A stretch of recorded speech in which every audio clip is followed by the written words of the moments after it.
Hold on a think I second, hold on a second. You missed. use that kind of language like feet held to the Maoist flames.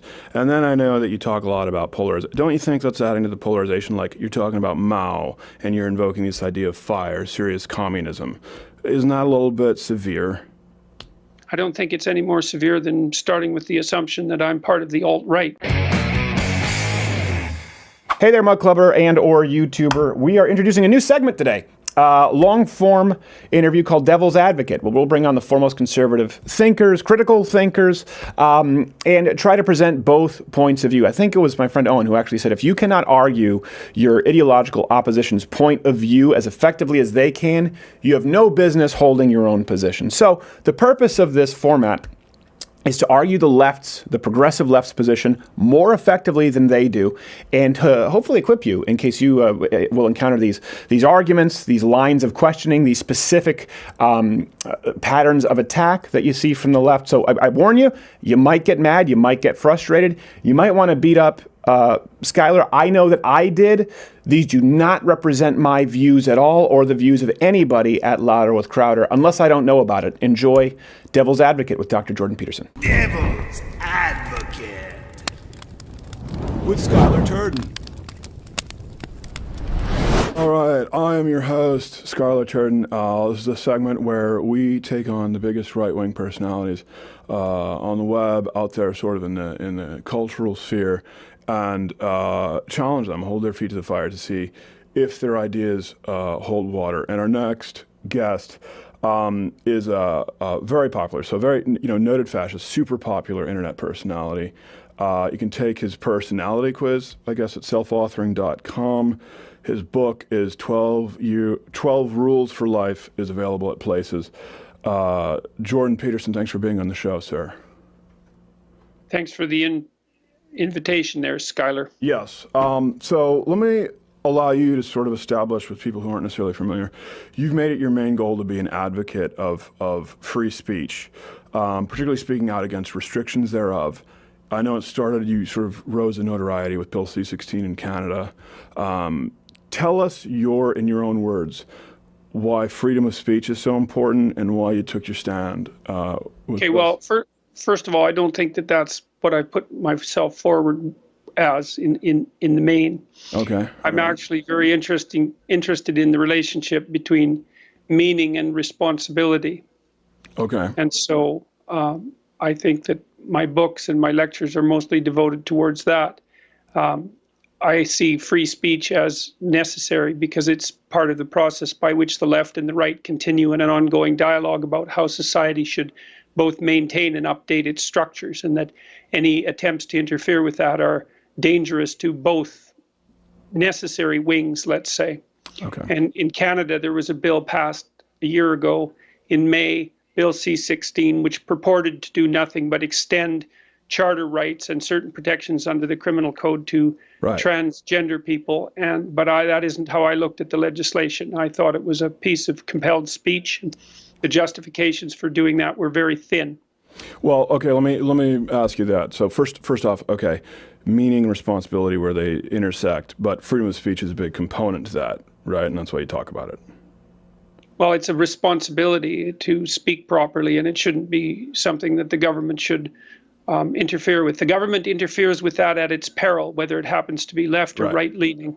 Well, I just want to make sure I wasn't, because you made it sound like I was misrepresenting you, but it sounds like, no, that is a big part of it. So the thing with Bill C-16, right? You say that, I've read through the bill. I've not seen anything that specifically relates to compelled language. You often use that word, compulsion of language. I don't see it in there. That's because it was a particularly treacherous piece of legislation, and most of what was reprehensible about it was hidden in the surrounding documentation, mostly on the Ontario Human Rights Commission website.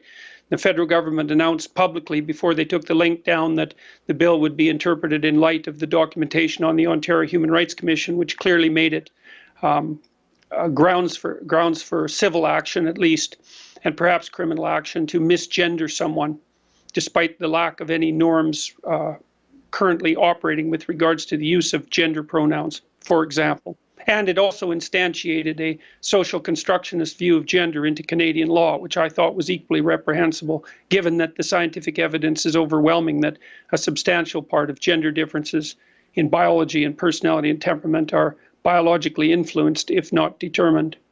Right, and I know then we can get into sort of this biological determinism. I know is really popular with the alt-right and in that sphere, but it sounds to me like what you just said, before we move on to more freedom of speech and the meat of some of your other topics that you discuss, sounds to me like you're talking about a potential interpretation of the law provincially, but that's not what the law said, and considering that's like the catalyst for you, here's this rock star on the right, don't you think that's a little important? I don't think that there would have been inclusions within the law of changes to the criminal code if the intent wasn't much broader.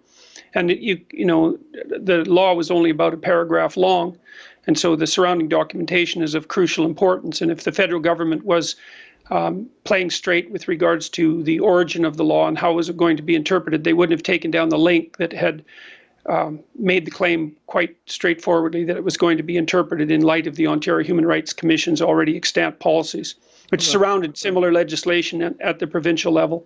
Besides, it played out exactly the way I thought it would play out, for example, at Wilfrid Laurier University, where a teaching assistant was had her feet held to the Maoist flames for daring to show a video expressing my views to a communications class. No, you use hold on a second. You use that kind of language, like feet held to the Maoist flames. And then I know that you talk a lot about polarization. Don't you think that's adding to the polarization? Like you're talking about Mao and you're invoking this idea of fire, serious communism. Isn't that a little bit severe? I don't think it's any more severe than starting with the assumption that I'm part of the alt-right, which is a white supremacist organization and an identity politics group. Who said you were part of the alt-right? I didn't say you were part of the alt-right. Yeah, you did, actually. You could just rewind the tape. No, I mentioned that it was popular in alt-right circles, and you happen to be popular in alt-right circles. Listen, if I happen to be popular at universities, and they show, I'm not responsible for what those professors say. I'm just saying it's your views. Would you disagree happen to coincide with the views of a lot of the alt-right? Yeah, I would disagree. Okay. I don't think they agree with the alt-right at all. In fact, I have some very pronounced enemies on the alt-right, and they've come out and said exactly that, because I've said in multiple public appearances that I'm no fan of collectivists. I don't really care if they're on the left or on the right. It's equally reprehensible as far as I'm concerned. Yeah, well... So there's just two different ways of playing identity politics. There's a left-wing way and a right-wing way, and I'm not in favor of either of them. Yeah. So I think any attempt whatsoever to associate me with the alt-right, regardless of whether you have an opinion that I have followers there, is merely an attempt to denigrate what I'm saying by association. Well, I don't want. Listen, that's not what I'm trying to. I was mentioning it is popular. These are popular in the alt-right circle, but they do disagree. What's your evidence for that? But no, you're right. They do disagree with you, and largely because you're Canadian. There's a split there with American alt-right and Canada. But let me go back to what you were just talking about here. Sort of, you mentioned biology. Now, let's say that I agree with you, right? Biology, and it's a big determining factor in gender. Let's, for the sake of argument, act like gender and sex are the same thing. I'm assuming, obviously, you haven't really familiarized yourself with Simone de Beauvoir or Judith Butler, but that's cool. So familiar enough. Well, yeah, okay, familiar enough, and that's the danger with a lot of people. Judith Butler. Yeah, well, that's the danger with a lot of people. They're only familiar enough. But let's assume that it's correct, okay, and that biology determines gender. I don't think we would disagree that transgenders have been the victim of hate crimes at a disproportionate rate, and this is the complication that I think a lot of right-wingers miss. They see it; they're very reductive. Permitting absolute freedom of speech, it silences other people's free speech because it allows people to bully victims into silence, and then you have freedom of speech if it's blanketed. Actually reduces the totality of free speech because of minorities who are afraid to speak out. Is that a problem that you agree with? Well, there's no doubt that speech can be misused and commonly is. The question isn't the issue. The issue is who's going to regulate it. And the answer to that is minimal regulation, because it's such a fundamental part of the ability to think and orient yourself in the world. And so it's perfectly reasonable to point out that free speech can be abused and has been in the past, but then the devil's in the details. Right. Say, well, it's been used to oppress minorities, well, also to free them. We might point out the left wing was a tremendous advocate for free speech right up until, I would say, 5 or 6 years ago, partly because people who are oppressed need free speech above all else to make their claims heard. I mean, that's always been the fundamental But that's not how it's playing out. It's not how it's playing out for 5 years. I don't know what the hell that has to do on the broader scheme of things. You can be sure that any restrictions that the left manages to put on free speech will immediately be co-opted by the right. So it's an extraordinarily foolish game. And there's an issue that's even deeper than that, which is, well, we've already agreed that speech can be, let's say, harsh and divisive and oppressive, all of those things. Who's going to regulate it? Whose hands are you going to put that power in? Well, here's the thing. I think you do this a lot, and people on the right do this a lot, where they sort of act like this government is this far-off entity who makes these decisions in Washington, D.C. Listen, it's us, right? We're a democracy here in the United States. People vote in their representatives. So the government is us. I pay my taxes. I get water that comes from my tap at the same speed as I get access to the freeways as anyone else. We do agree, when we live in a society, that a government has certain control. I mean, we don't complain about other regulations, and this is where I think we complain about any regulation that transgresses constitutional rights, and the right to free speech is probably the primary right, at least in the U.S.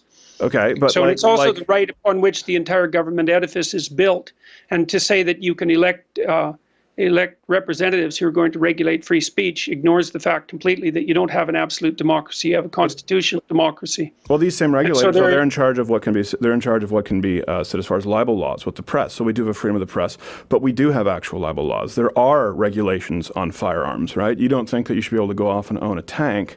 So again, these are constitutional amendments. Libel laws, like we discussed, those would fall under freedom of the press, the First Amendment, with freedom of speech. Why? I think the restrictions that are placed on free speech are already plenty sufficient. Okay. And to extend them to any degree is a very big mistake. And besides, there's a huge difference with regards to compelled speech. I should point out that your American Supreme Court in the 1940s made compelled speech unconstitutional. So Canada passed a law that would be clearly unconstitutional in the United States.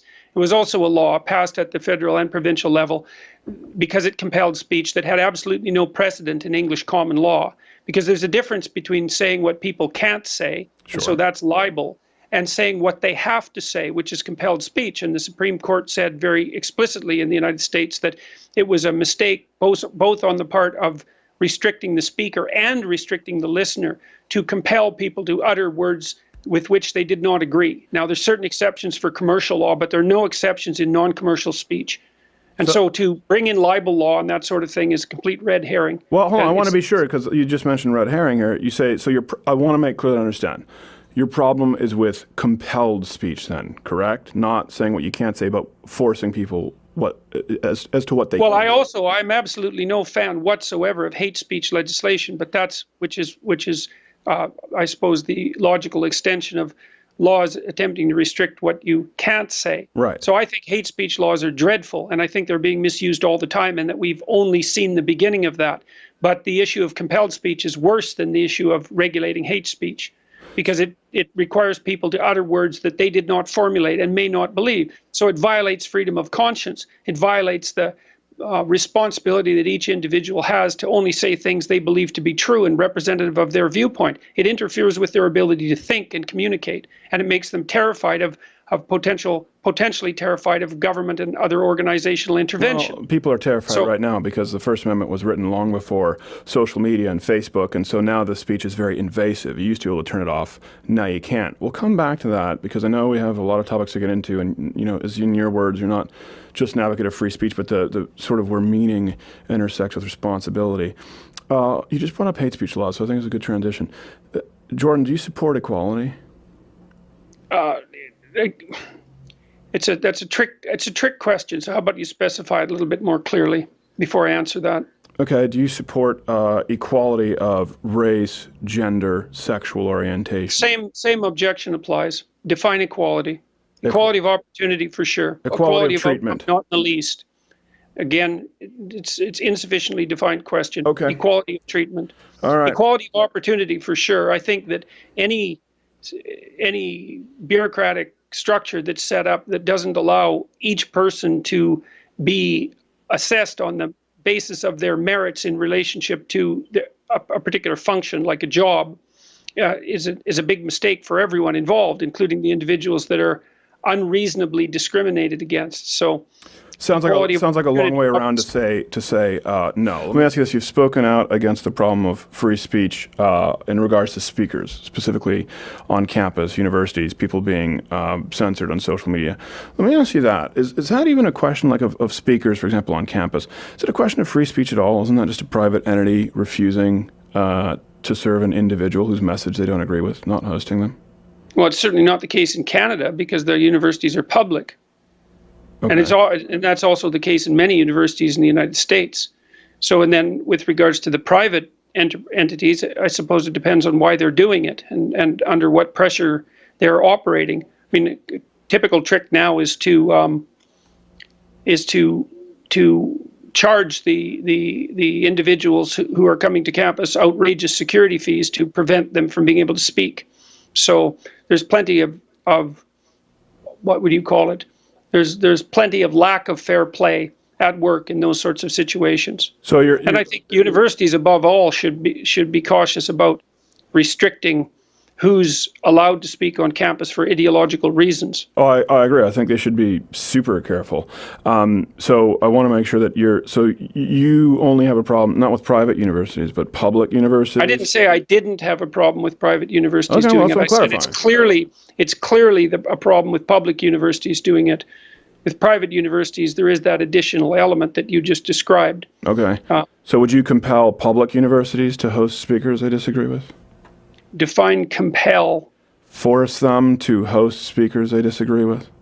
I would encourage them to leave speakers alone. If student organizations invite them onto campus, then the university should do what it can to keep ideology out of the picture and to allow them to speak. Right. So public university is saying, okay, for us, Jordan Peterson is aligned because of his misgendering of people and his anti-trans, so to speak, or some of his whatever you want to use it, homophobic, anti-left-wing rhetoric, and then another university. Well, that's a typical example of exactly why it's very dangerous to let ideologues determine where the free speech line is drawn, because in formulating that question, you used a whole string of unwarranted epithets that you drew from very badly conducted press interviews to characterize my viewpoints. And so just by formulating the question the way you did, you indicated how terribly dangerous it is to allow committees of ideologues to determine who should be allowed to speak and on what topic. Well, let me ask you this then. First off, you're saying you don't see yourself as having spoken any anti-transgender rhetoric at all? No. Really? It has nothing to do with transgender. It has nothing to do with transgender individuals. It has to do with compelled speech. Okay. The fact that it happened to involve a bill that involved transgender people was more I would say an accident. That was the issue that brought this to rise. So you'll use the people's preferred pronouns then? I haven't, and it would depend on how I was asked. It would depend on which pronouns, and it would depend on what I thought their motivation for requiring them was, and it would depend on whether they demanded it and all of that. So at the moment, I'm very disinclined to do it because now I have to do it. I'm legally compelled to do it in Canada, and that's enough reason for me to say no. Well, it sounds to me like that you said that you gave a lot of depends for someone who believes in... Yeah, that's for sure. You don't have the right to determine how I address you. Well, you don't have the right to deny their reality, to deny who they are, how they identify. Why? So let's see. Then I deny people's reality all the time by disagreeing with them. So, and they do the same to me. And you have every right to deny someone's reality. That's the whole basis of your ability to think independently, is that you get to define reality one way and other people get to define it another way. And then hopefully you negotiate a shared reality that you can both live in peacefully. Well, that's my point. So that's a completely specious argument. Well, no, that's my point, is because for someone who does talk about moral absolutism to some degree, in this case, there are a lot of depends. And for example, if a black guy said, hey, I'm black, you can just say, no, you're not. And then can you use racial epithets or what he considers racial epithets? I mean, because people in the trans community... Can I? Of course I can. Whether I should or not is a different issue, and whether or not it should be illegal is a completely different issue. So whether I can and whether I illegal. should are not the same thing. No, it's not. It's illegal to go out and if a black guy to call him the N-word. That would be illegal. It's not illegal. Harassment. It's harassment. If you continually do it, it's not illegal. It's not illegal in the United States. Well, okay, I agree to disagree on that one because there's no disagreeing about it. It's not illegal. Yeah, well, go see how that works if you go on down to Spanish Harlem. Just be sure to upload it with a GoPro. I didn't say that you should do it, and I didn't say that it was right, but I did say that it was legal. Well, yeah, I know, and that's kind of the bait and switch that you pull, Jordan, quite a bit. Is you say, well, I didn't say it was legal, I didn't say it was right. What do you think is right? Let me ask you this. Let me ask Laserin, what do you think is right as far as how to gender somebody who identifies, who has been abused, who's been the victim of hate crimes their whole life, and wants to be referred to by their specific pronouns? What do you think is right? I think that your attempt to use hypothetical compassion for someone hypothetically oppressed is an appalling way to defend a compelled speech law. Yeah. That's what I think. Yeah, because think about what that does. It puts you completely in the driver's seat, doesn't it? You get to sit there and think, well, I'm a compassionate, wonderful person with the essential mien of a saint, and this person who's addressing me is obviously entirely corrupt because they don't have the same moral compassion for the oppressed that I do. It's like I'm not even going to engage in that. It's an appalling way of arguing. What makes you think that you're so compassionate?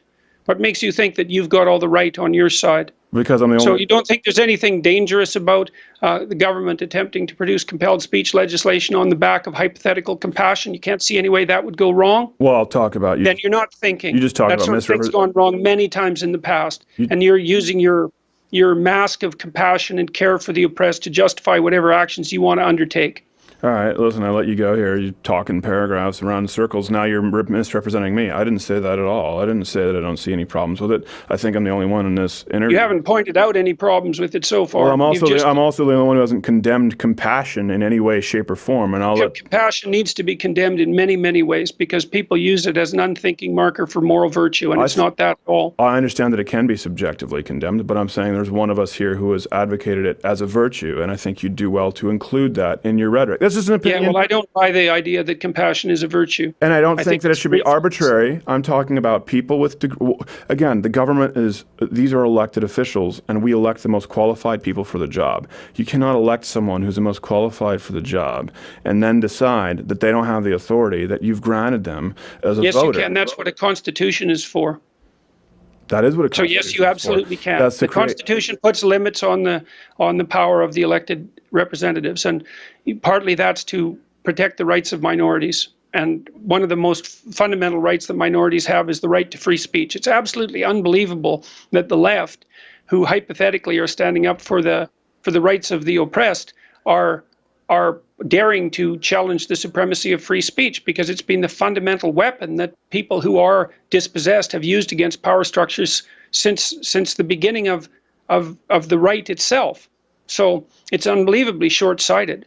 And if you think that the restrictions on free speech that are being put in place by the left won't be misused by the right, then you're not thinking at all. You keep saying that. The Constitution's changed. Some people think that income tax is unconstitutional. Do you think income tax is unconstitutional? Do you think we have to completely do away with income tax? Because we have amendments that deal with that. The point is it's a living, breathing document, right? And the people who have been granted that It's not living and breathing as much as the radicals who wish to transform it according to their ideology think it is. So, and you mess with constitutional amendments at your peril. Okay, so the whole idea here, the fundamental, what would you call it? The fundamental assumption of this whole line of questioning is that your particular ideological stance puts you firmly on the side of the dispossessed, and that makes you admirable and correct. And first of all, I don't buy the argument that you're on the side of the dispossessed merely because you say you do. The fact that you're a straight white man. For limitations. Just the fact that you're arguing for limitations on free speech indicates to me that you're no friend whatsoever of people who are truly dispossessed. So, but those people disagree with you more than me. I mean, how many minorities really are lining up for Jordan Peterson? Right? Well, I mean, that's a rhetorical question, and there's plenty of people who are so-called minorities that are coming to my talks, for example. You don't have any hard data on that. So something like 90%, over 90% of Black Americans vote Democrat. It's not even close. Latino Americans, Asian Americans, it's not even close. It's 80 or above for every single demographic. So the point is, right, I don't want to speak for minorities, and I know you don't want to speak for minorities, but they agree with my stance a lot more. That's how they vote. So it's clear they don't have a problem with a guy like me. And I'm not saying that I'm inherently right. All I'm trying to point out is that I think maybe you're not consistent on freedom of speech. Let's ask this. This just happened this week. Facebook, Spotify, Apple, YouTube, right? They all banned the InfoWars channel. So let me ask you, do you think that's a good thing or that's a bad thing? No, I think it's a catastrophe. Okay. So what's your solution? Do you believe Facebook or YouTube should be forced to provide a platform for speech that they detest? No, I don't think they should be forced. I think that they've bit off far more than they'll be able to chew. How so? Because now they've decided that they're ethically responsible for the content on their platforms.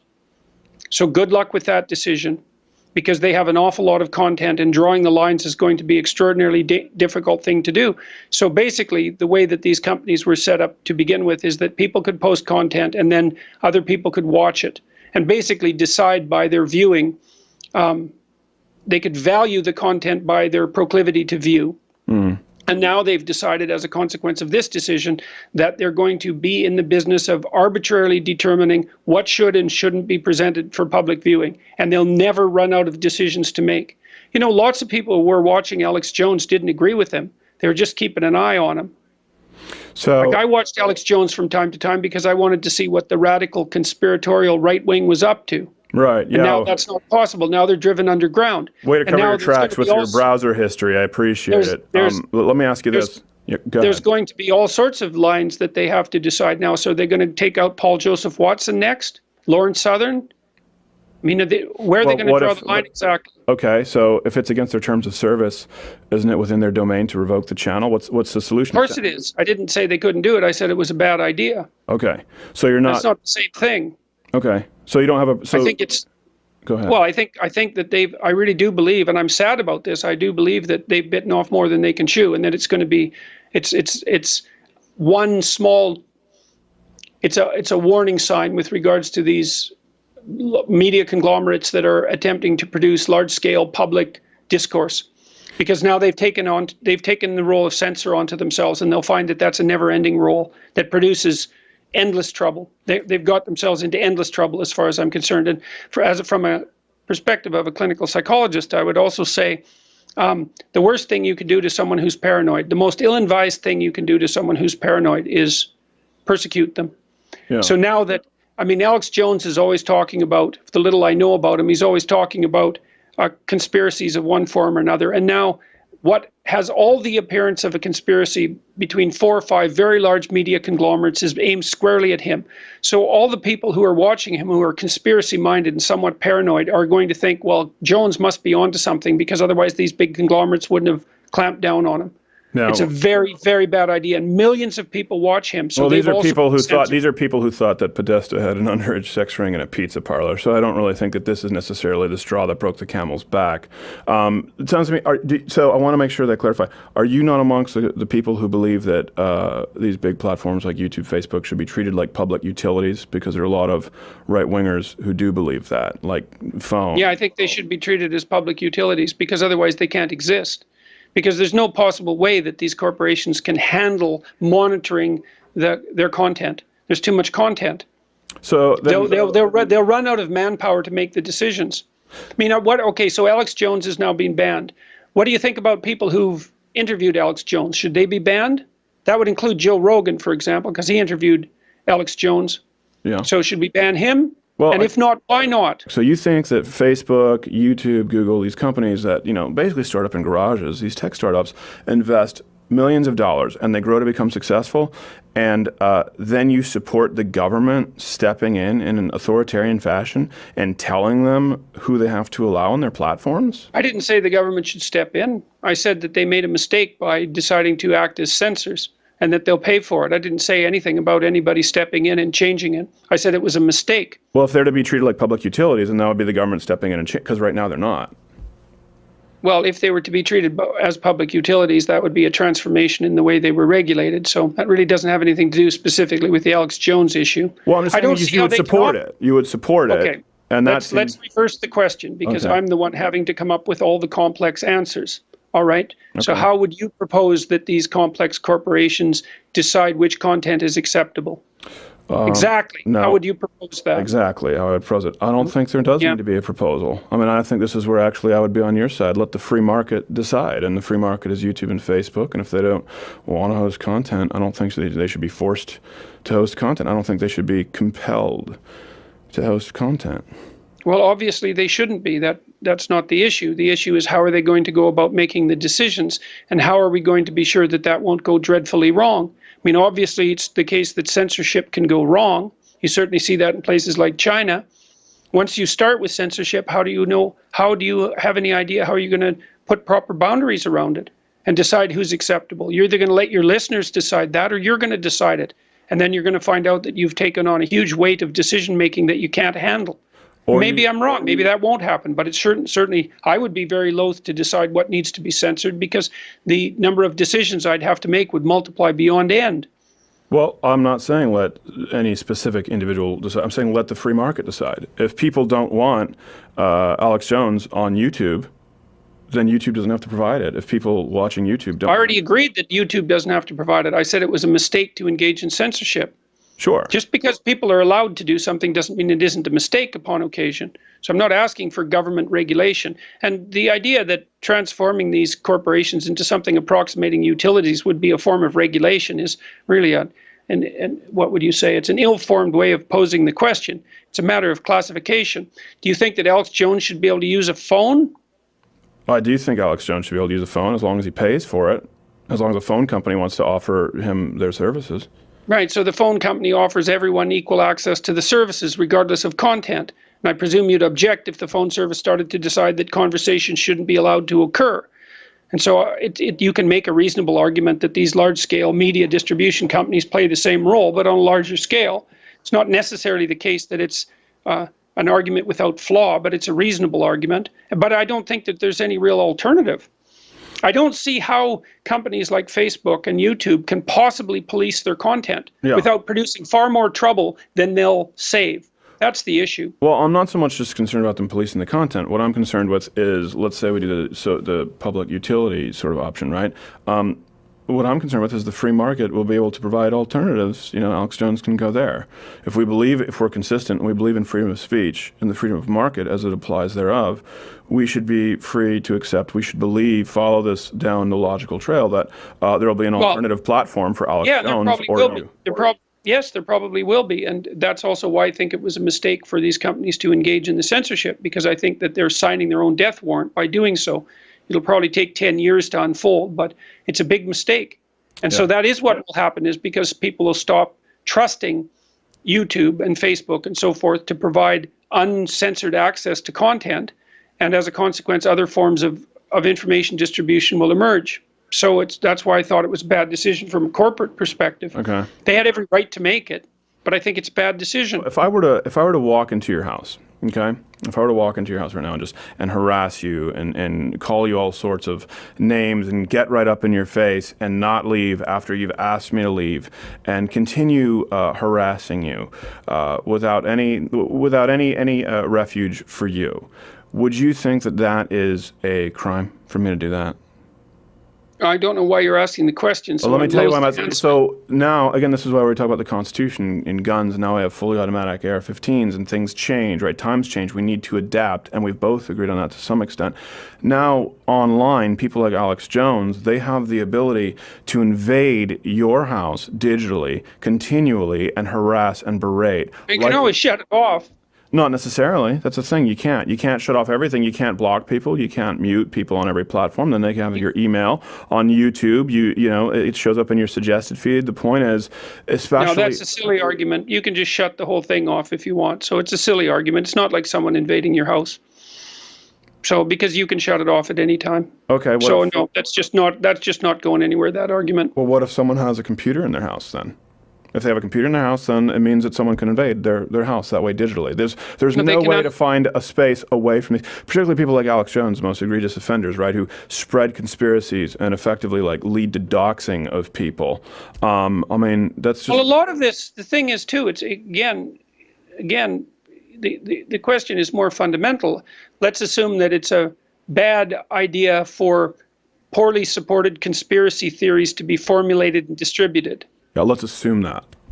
Yeah, fine. Well, we don't need to put it in air quotes. We could probably both assume it.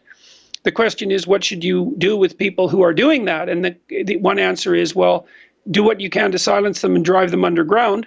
The other is, let them talk and let people make up their own minds. And my sense is that people are wise enough to listen to people of that sort and decide that that's too extreme. Now, not everyone, because conspiracy theorists can find followers among people who are disagreeable and somewhat paranoid, but it's best for everyone, including the conspiracy theorists themselves, that those things are aired in public discussion, because it helps keep people sane. You know, like I've known people who are a little bit on this. I disagree. Yeah, but that's because you don't know what you're talking about. No, I think you're incorrect. Listen, there are more Americans who believe in angels than in climate change. The top shows are the Kardashians. Look at what's on television. I don't believe that the American public, that anyone should be granted the same. It's not the issue.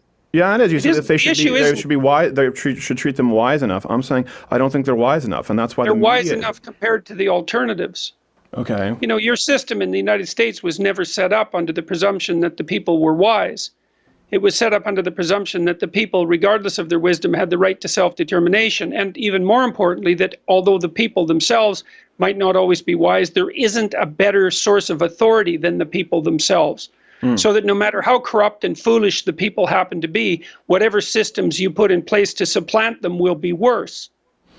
And so I think that, and you might not believe that, but that's fine. But that is the founding principle of the American system. I don't believe it. Yeah, that's fine. You don't have to believe it. I don't believe that. I don't believe that Alex Jones and anyone with a Facebook page is, for example, as qualified and as safe for the American public as Walter Cronkite or people in the Senate and House who are qualified to make these determinations. I don't. That's just a disagreement. But I'll let people, It's not just a disagreement. It's actually a disagreement about the fundamental structure of the entire political system, because you think that it's possible to produce banks of experts of one sort or another who can supplant the fundamental will of the people. And I think that that's a very bad idea. And I think that history shows that that's a bad idea. At least with democracy, it tends to be self-correcting. So if people make egregious errors, they correct them in the next election. Well, okay. And so, sorry, I want to give you so again, that is selfauthoring.com if people want to take your quiz, and the book 12 Rules for Life is available at places. So let me final question. Does it ever concern you that you might be on the wrong side of history? What mostly concerns me is whether I make a mistake when I'm talking, and so I'm not thinking about the wrong side of history precisely. So does it concern me that I might be making mistakes? That concerns me all the time. But I thought the things that I say through very carefully, and I'm perfectly willing to live or die by them, let's say. So. Well, I ask you that because we've gone through a litany of using people's preferred pronouns, the idea of compassion, neither of which do you support, and then we've gone through things like Alex Jones and extremists in social media, and these are ideas that I wonder if you constantly finding yourself defending just bad people, and even if you're not one, if you have mostly what I find myself doing is being supported by a very large number of people, and being, what would you call, put on the spot in various uncomfortable ways by a tiny, noisy minority of radical collectivists. So that's mostly what I feel, or mostly what I experience. Isn't it wrong side of history. Isn't it your buddy Shapiro who says facts don't care about your feelings? So if that's how you feel, I'm sorry, that's not my intent here. But again, that is selfauthoring.com, 12 Rules for Life.